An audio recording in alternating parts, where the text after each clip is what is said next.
With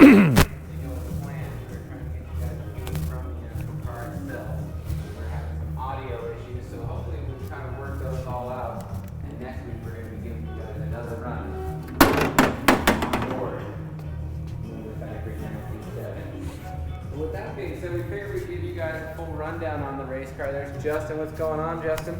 Hi guys. So apologize for the feed yesterday. We're going to work that out. I think Chase has already told you that we were working on it.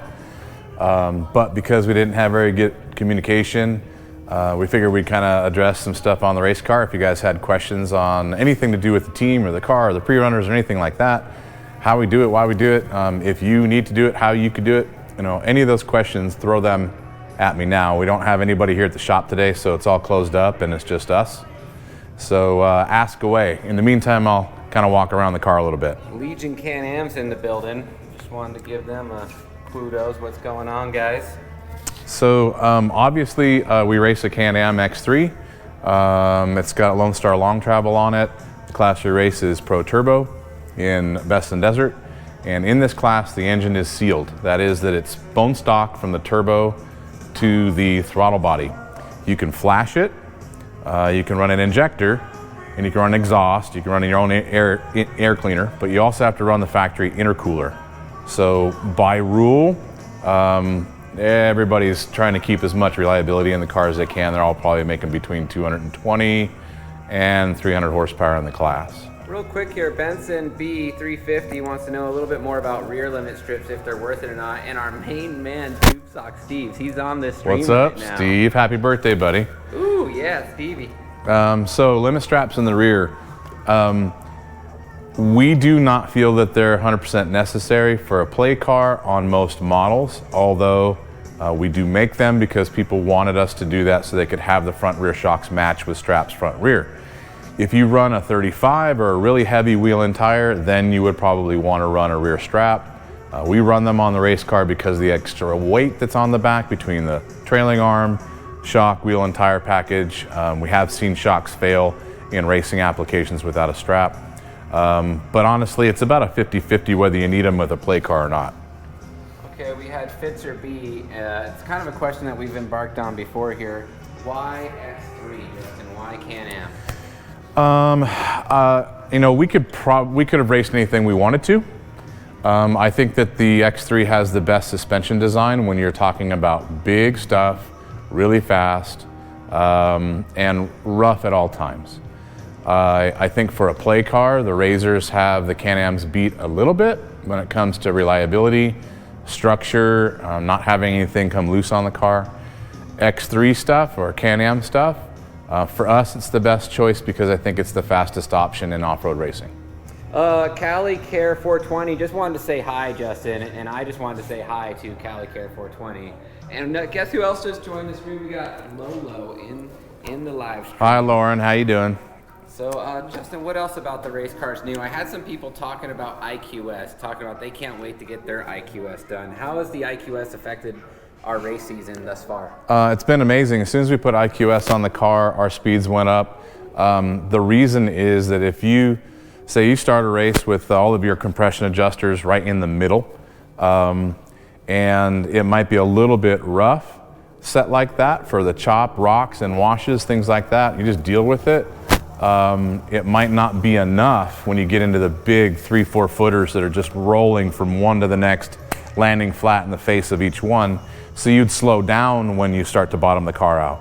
Okay, with IQS in the race car, we turn it all the way soft for all the choppy stuff. We run it in the middle for the majority of the race. And when we get into the big stuff that you would normally have to slow down for, we turn it stiffer and run the speed up. So it's really helped our speed, not having to be forced to slow down because of the shock settings that you had in the car. Mike Schulich, he wants to know why no love for the Double X. And let me tell you this, Mike, even though we don't have a Double X here, we got Randy Not now. Bloom. Yeah, not at the moment we don't have one. We have owned our shop car we had for 2 years. We just sold it to Randy Bloom. Randy races with us and he races a Double X. So he's got a Double X race car. He's got our car now as a pre-runner. We like the Double X. It's a really nice car, but it's normally aspirated and we didn't want to race that class. We had to pick something with a turbo. We've got a ton of products for a Double X. and it really improves the car. So it's not that we don't have love for it. We actually have guys that race in our group of teams with us with a double X. Official Blue-Eyed Beauty wants to know about dirt bikes, if we plan on doing anything for dirt bikes, and I hate to say this, we don't plan on doing anything for dirt bikes or for ATVs, specifically only UTVs right now that we're embarking on for suspension. Yeah, sorry buddy, no dirt bikes because we're not going to have myself and everybody else riding bikes to set tunes. You're not going to ride any dirt bikes anytime soon, Justin? I have. It's not that I have. I sense a feeling in your voice like I can't, Chase. Well, I know that you're pretty with your throttle toe, but I want to see that body English.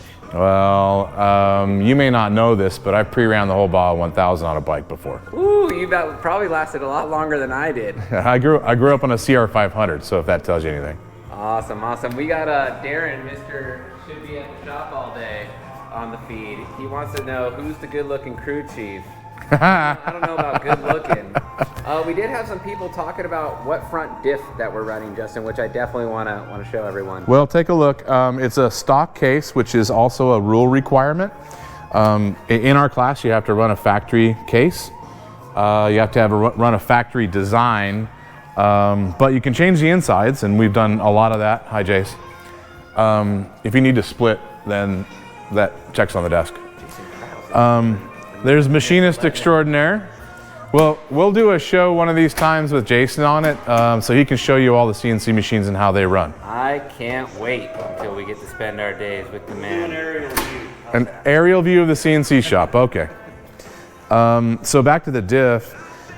We've got a billet side cover, which is allowed by rule as long as the stock case is used, and internally it's a Halo 33 spline differential, which allows us to take the weak CV stubs that are factory at 7/8 inch diameter and tend to break, and then bump those up to 33 spline, which is 1.25 inches. So that way we don't have axle breakage, which is common when you run the car really, really hard with stock axles. Looks like we got our boys from Dino Jet, Matt, in the building. What's up, Matt? He just installed his e-power steering. Let the fan base know how awesome it is. He wants us to tell them. All right, so e-power steering makes the best kit on the market by far. We've tested all of them. If you guys have any feedback in the wheel in your X3 and you haven't already done our rack, as in billet steering rack, then an e-power steering system is adjustable, so you can turn the power assist up and down. Also, it's about 3 times more powerful than the factory system is, so you can go from two-handed on the wheel to 2 fingers through the whoops with an e-power steering system. We run that in our race car, in our pre-runner, and everything we've got. Legion here wanted us to kind of elaborate, I think, on more on the IQS. It's one switch for all 4 shocks, Justin. Let's let them see what the switch is. And yeah. So it's on the other side of the dash. Yes, it is one switch, all four shocks. There will be options in the future where you will have the ability to switch right here. So actually, when I'm driving the car, I don't even touch it. It's Jeff in the nav seat. He's the one that's touching it. I just tell him what I want, but Jeff's so good, he pretty much just puts it right where it needs to be anyway. Pretty awesome. But there are options on that in the future. You will have the ability to change the front and the rear separately, but it's not happening right now. It'll be months away, but it's coming. Awesome, awesome. Matt JKKA, what temperature would you consider the upper limit for shock temps? 280, you can race it at. 300, they come apart. So try and keep it under 300. When we race San Felipe, we do have to manage the speeds that we run to try and keep that shock temperature down. Usually there's 2 sections in San Felipe, the washes on the west or east side, and also another section on south of the dry lake bed. Those whoops are, it's hard to describe, but they're taller than the car. And going slow and completely stroking the suspension all the way in each one and no airflow is where you get the massive temperatures. So I would say race at 280 or less. Okay, we got another question here from M. Run Ella. What's the best gusset kit on the market, Justin? I think you should buy a TMW or S3. Both of those are probably the best, easiest ones to put in. Dino Jet Matt, what axles do you run with Halo? So we run RCV strictly on everything that we've got in the shop, both in our play cars and in the race car, but RCV builds the strongest axle in our opinion. That's pretty much it. Lead Foot Transport LLC, any updates for the 19 or 20 YXZ, my favorite car? Yes, Chase, you would love a YXZ, wouldn't you? Yeah, we've got a ton of updates for those, man. We've got internal shock work and spring kits and front sway bars. I'm sorry we don't have a ton of video on the site for a YXZ, but it makes a gigantic change in the car. A ton more plush, and it gets a lot of the kick out of it, so you can run through the whoops a lot better. I got somebody here thanking us for our BSD kit, our bump steer delete kit, and somebody asking us if we sell it. Why don't you kind of elaborate on that, Justin? So BSD stands for bump steer delete, and what that is a spacer kit. You can actually show that on the race car if you come in from the back right here, Chase, these spacers. The spacers on that tie rod are part of a BSD kit, and what it does is it relocates the position of that tie rod joint in the spindle and fixes bump steer. So by lowering it, we can eliminate about 4 inches of bump steer that is in an X3 typically. Which I always love being able to fix stock too. You gotta love that makes them drive a whole lot better, and it gets rid of a lot of the shaking in the wheel. So it's definitely a necessity. We've sold thousands of those. They're super popular and they do a good job. We got James Booth, Roy Jr. Do you guys have a springs for the Fox Live? Always. So Live Valve does not care whether you have good springs, bad springs, good valving, or bad valving. It adjusts the shock no matter what is there. So when we do a spring kit on a Live Valve, it really wakes the system up. All of the computer controlled assemblies don't change. They just adjust a better spring kit. So yes, we have piles of spring kits for all Live Valve Dynamics or any other Live Valve models that you will be seeing soon next year. Okay, we got another one here. Armin, 21. Do you have a BOV catch can on your race car? If no, why? BOV? Yeah, BOV and a catch can on your race car. If not, why? What do you mean by BOV? I don't want to sound stupid, but I don't know what BOV is. Okay. Yeah, so get back to us, Armin. Yeah, explain to me what that. Armin 21, what do you mean by BOV? Diesel Dog 379, ordering a BSD when my check gets here. That's the way to do it, my friend. Right on, man. Chase is actually working on a video for you guys to check out in the next couple of days. It has to do with tax return checks. You'll get a kick out of it. Okay, Legion, do you run a front sway bar or is it removed on race day? No, we run a sway bar at all times. There it is on the car. You can see we run our sway bar with the adjustment in the middle position. The car turns amazingly better, faster with a front bar. You take the front bar off this thing, you'll find that it's going to nosedive in a corner and pick up the back tire really quick. Okay, we got Real Juan. He wants to know what happens if you lower a preload, but you have your limit strap and can't raise the collar any higher. Then you would have to get into a different spring package, which would be a shorter lower spring or a shorter upper spring to gain the extra 2 inches of clearance you might need. Okay, blow off valve, BOV. What about it was the first question. Do we have a catch cam? What we do is we run the blow off valve back into the intake system at the air cleaner. Ooh. So we recycle that intake pressure back into the intake system. It does not go to the atmosphere at all. It's hard for me to point that out on the car. It's all covered up. But basically we're running it right into that silicone adapter between the air cleaner and the turbo. Justin, Zach 1291, do we have a prototype quick disconnect on the race car or on your personal car? Quick disconnect for what? Okay. So we have quick disconnect for the steering wheel. Do you mean quick disconnect for the sway bar? No, we run the sway bar on the car the whole race. All right, I did want to show everyone kind of what's in the works going on at the shop here, Justin, because there's always something going on. So again, it's pretty quiet because we're not working today. Everybody's gone. But speaking of that super hot, sexy dude of a team manager, Darren, He is the hottest one on the team, by the way. Everybody says it, even if he won't believe it. But I'm in the older men like Tony. So what you're looking at is the next generation race car for us. We're building a new car. As soon as this is done, it'll start racing instead of the current car. But this is where race cars start. This is a stock chassis on a fixture table. We do not run a stock chassis. On the current race car, it is 100% hand fabricated, all chromoly from scratch. But we have the stock chassis on this table right now just to give us the pivot points that we need by rule that we have to follow, and the dimensions, wheelbase, and other things that have to be there by rule. And we'll pull this chassis out and build a handmade fabricated chromoly one as soon as we've got all those spots located. Justin, to throw you off track here, Clarity Aaron, and I did want to tell everyone we did have a pretty awesome explanation of dual rate springs a little bit earlier on in the week. So if you go to YouTube, you can kind of elaborate, watch more on just specifically dual rate springs and how crossovers work. But Clarity Aaron wanted us to explain crossover rings a little bit more. So crossover rings are an adjustable stop on the shock body that the spring divider, or at least the separator, plastic piece that is dividing, let's go over to the other car, that's dividing the upper and lower spring from each other.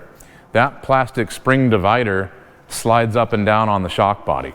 As you hit a bump, there's upper spring, lower spring, and plastic spring divider. These are crossover rings. I'm gonna push on the back of the car while Chase stays here, and you're gonna see this slide up on the shock. When that slides up, at some point in time, that black spring slider is going to come up here and contact these crossovers. When it hits the crossovers, the upper spring no longer works and you're riding on the lower spring rate. That, in effect, in simple terms, can double the spring rate. So you can go from 150 pounds to 300 pounds like that when you hit those. So it stops you from bottoming the car out as easy. It's a progressive way of adding compression so you can run along at a nice soft spring rate and get into a stiff one when you need it.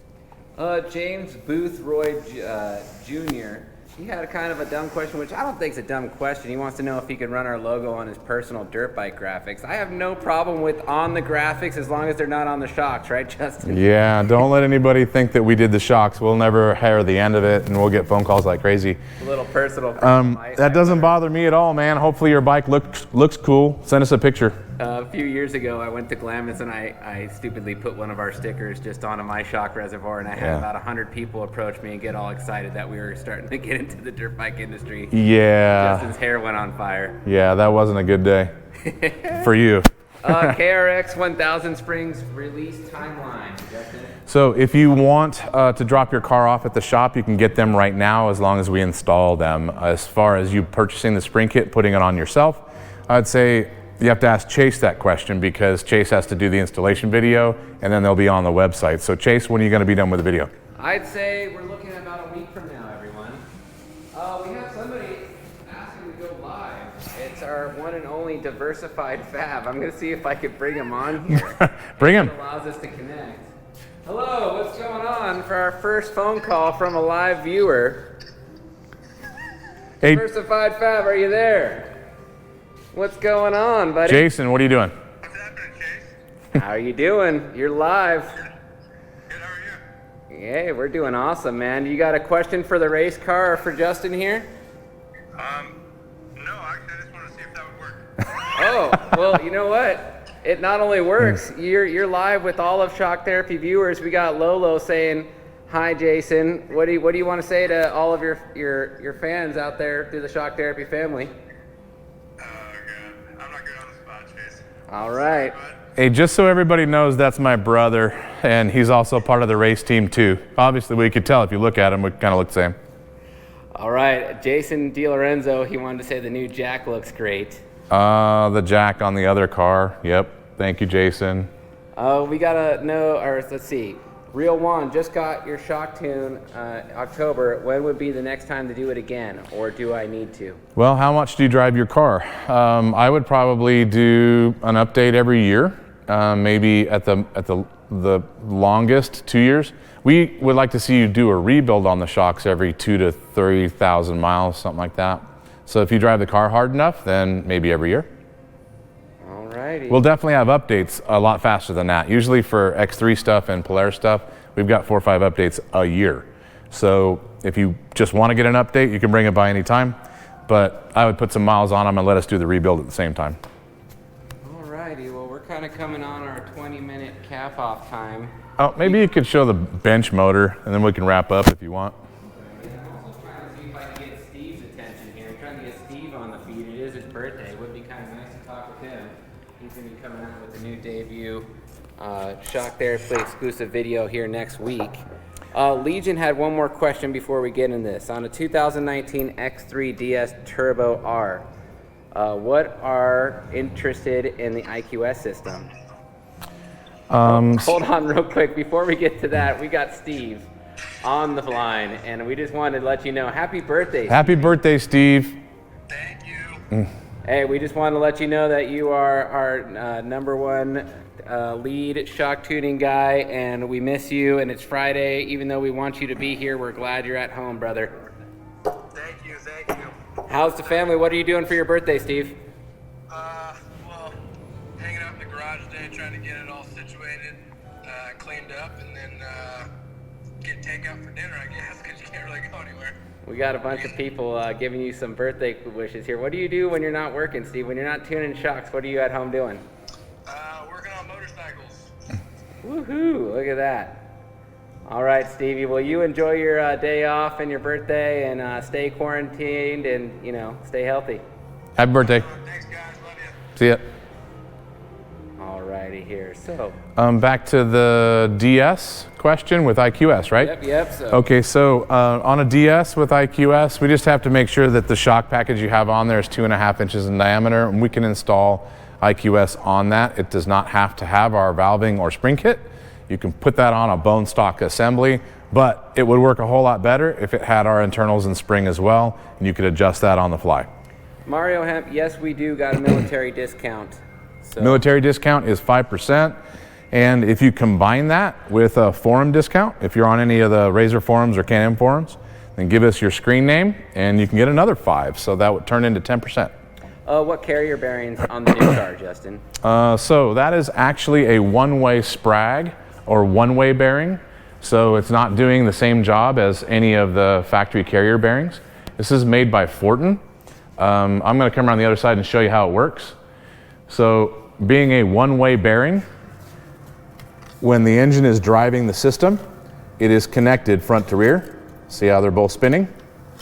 But when the engine is not under acceleration, when you go into braking, these are completely separate. Check it out. Not spinning in the front. So what that does is it allows you to tune the brakes so you could have a proportioning system so the rears and the fronts could work differently. Factory, there is no way you can do a proportioning system. Also, by having this as a one-way breakaway, when you come into the corner hard on the brakes, typically that's when you start blowing up front diffs and drive lines in the racing stuff. So with this disconnect, you come in the corner hard on the brakes and it doesn't load the front end as hard, and you save drive lines, diffs, axles, and front hub bearings. So it does 2 things, helps our braking and helps part life. All right, we got another kind of off-subject question here from Phelps Racing. Can you talk a little bit about the difference between a 2.5 RC2 for the rear of an XP Turbo versus a 3.0 IBG or IBP? So an RC2 is a 2.5 inch diameter piston with a single wall 2.5 inch diameter outer, and it has a secondary piston for bump stage. So as you go through the normal compression of the shock, you're on the valving of the piston. As you get into the bump stage, that secondary upper piston comes into a second cup, and you can tune the bump stage that way. Those shocks are one of our favorites, honestly, because it's a 2.5 inch diameter piston, lots of control. You get into a 3 inch IBP, which is internal bypass. You have a single piston going through a 2.5 inch diameter tube. So you have the same diameter piston with an RC2 as you do a 3 inch IBP. And it goes through that bypass tube as it compresses through. Bypass ports are opening, bypassing fluid around the piston. When the piston passes those ports, that's the bump stage. So it's two ways of accomplishing the same thing. With an IBP, you have more oil because it's a 3-inch diameter system. It tends to be a little bit more plush than an RC2, but an RC2 has way more control because of it having the lack of bypass means that fluid goes through the piston and you're controlling it, where not so much on a bypass. A bypass shock tends to weigh more because it's double tubed and larger in diameter, and the springs have to be larger. So on a bypass shock system, they're about 75 pounds heavier than an RC2 system on a UTV. So consider the weight depending on what you're doing. If you're running, long distance races, I think an IBP is probably a little bit better. If you're running short distance races, then an RC2 is definitely the best. All right, we got a few more questions here, Justin. Let's walk and talk. What race fuel do we run in the race car? So we run VP, and we do that just for safety reasons. We don't do that for horsepower reasons. The tune that's in the car could run pump gas no matter what. But when we go to Mexico, if you don't bring your fuel or buy it specifically somewhere, you just don't know what the fuel quality is going to be, and we don't want to take the chance when we're there. Also, they won't let you bring fuel across the border when you go to race in Mexico.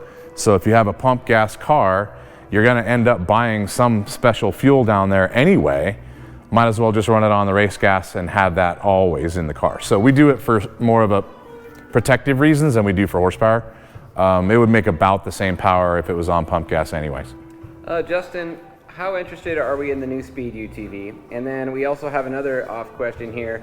Have we seen inside a Kernut shock?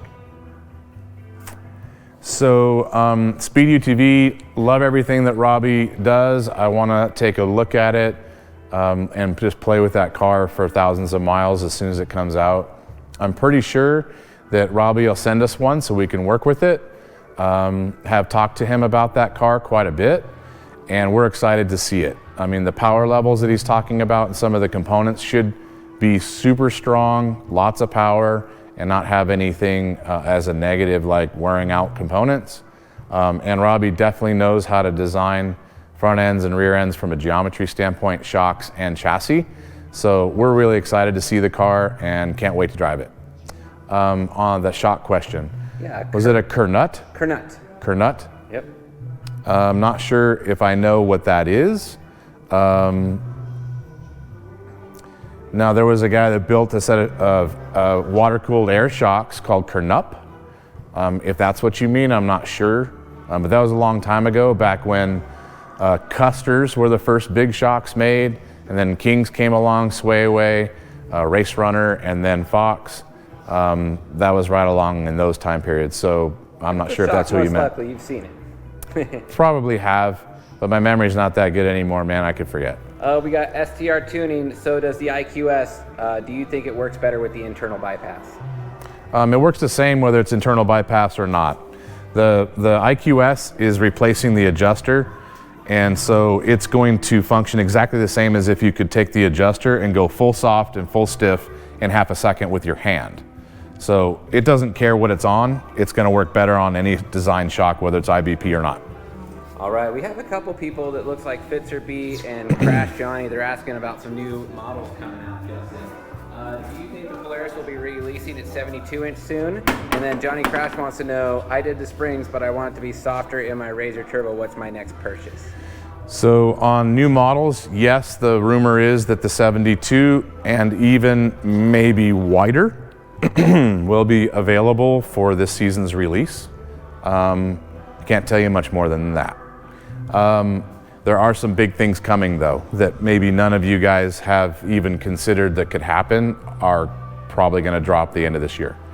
What was the other question again? Oh, softer than spring kit. Yep. So if you've done the spring kit and you want the car to be even more plush, then get inside and do the shock work. As soon as we get inside that shock, do valving and other changes, the plush factor goes through the roof.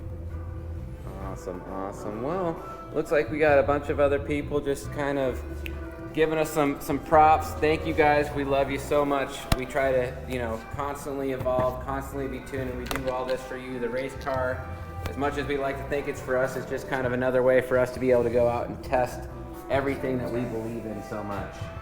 So remember, we're trying to do these live videos here Monday through Friday, anytime in between, anytime afternoon, 12:30, anytime before 5.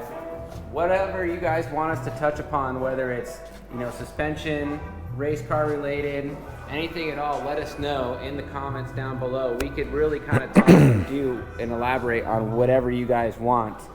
If you're looking to purchase anything from us direct, visit the website www.shocktherapist.com.